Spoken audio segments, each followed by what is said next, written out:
My name is Jeanelle Kelly, Acting Director here at the Department of Agriculture, and I'm here to give an update on what we're doing with regards to expansion of our facilities. We would have recognized that feed has become an issue in terms of the frequency and the consistency, and what we would have learned is that the storage would have been short. So what we have undertaken to do,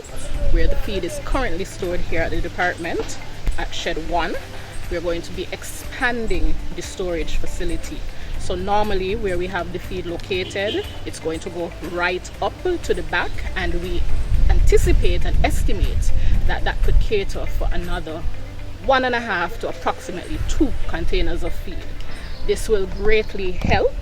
as it relates to shortages of feed that are experienced at some points in time,